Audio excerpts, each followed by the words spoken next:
सुख समाधानाचा आनंदाचा भरभराटीचा जावो ही स्वामींचरणी प्रार्थना करते आणि व्हिडिओ सुरुवात करते। मैत्रिणींनो, प्लीज आपल्या चॅनलला सपोर्ट करा। भरपूर साऱ्या मैत्रिणी व्हिडिओज बघतात परंतु चॅनलला लाईक शेअर सबस्क्राईब करायला विसरतात। व्ह्यूज तर आपल्या चॅनलला छान येत आहे पण सबस्क्राईब करायला विसरते। प्लीज मैत्रिणींनो सपोर्ट करा। मी तुमच्यासोबत नवनवीन माहिती आणि नवीन रेसिपी घेऊन येण्याचा नक्कीच प्रयत्न करेल, त्यामुळे प्लीज चॅनलला सपोर्ट असू द्या। हीच तुम्हाला कळकळीची विनंती। तर चला व्हिडिओला सुरुवात करूया। तर आज मी तुम्हाला आहे ना आता आमच्या घराबाहेरचं थोडंसं व्ह्यू दाखवला।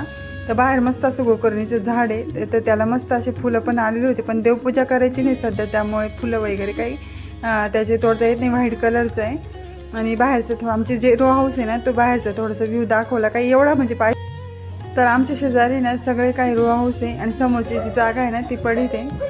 असं आज खूपच सारं पावसाचं वातावरण होतं म्हणून सगळीकडे हिरवळ तयार झालेली, तर छान वाटतं। तर मस्त वातावरण झालेलं होतं पावसाचं, तर म्हणून मग तो व्हिडिओ शूट केला। झाड खूप छान वाटत होतं। गोकर्णीचं जे झाड आहे ते मस्त असं हिरवं पावसाळ्याच्या दिवसामध्ये खूप छान दिसतं ते हिरवगार असं। तर गोकर्णीच्या फुलाचं आहे ना खूप महत्त्व असतं, महादेवाला ते अतिशय प्रिय आहे। तर मी शॉर्ट व्हिडिओमध्ये आहे ना तुम्हाला ते सांगितलेलं आहे त्याचं काय महत्त्व आहे ते, प्लीज नक्कीच त्याचा शॉर्ट व्हिडिओ नक्की बघा। तर मैत्रिणी त्यानंतर मी डायरेक्टली तुम्हाला संध्याकाळचा व्हिडिओ दाखवते। तर त्यामध्ये ना मी आता मस्त असं संध्याकाळी माझ्या मुलीचा बड्डे होता, तर घरीच घरगुती साहित्यामध्ये केक बनवते। तर इथे मी घेतला आहे अर्धा डबा इतका मैदा घेतला आहे, असा तो छान असा चाळून घ्यायचा।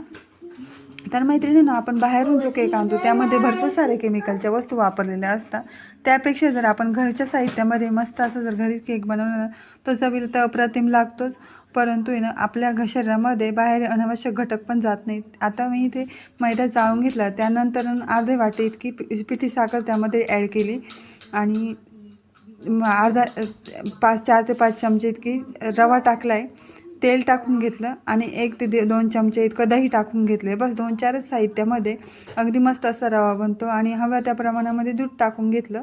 आणि आता मी इथे बेकिंग सोडा वगैरे काही नव्हता, तर फक्त मी घरी जे इनोची पुडी होती ना ती एक टाकून घेतली, त्यावरती पुन्हा थोडंसं दूध टाकलं आणि आता हे दूध टाकल्यानंतर मस्त असा इनो पण फुलतो।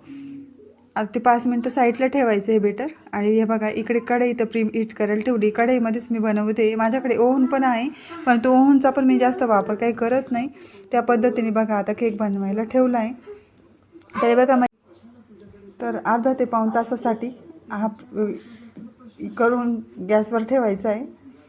तर त्यानंतर बघा मस्त असा केक झाला आहे, तो थोडा काढताना तुटून गेला घाईघाईमध्ये आणि मुलीने पण इथे खाल्लेला आहे थोडंसं, त्यामुळे ते तुम्हाला असा दिसतोय, परंतु मात्र चवीला खूप छान झालं आहे, मस्त स्पंजी पण झालेला आहे, अगदी मस्त लागतो मैत्रिणींनो अशा पद्धतीचा हा केक। बघा तुम्ही बघू शकता ते एकदम स्पंजी असा केक झालेला आहे।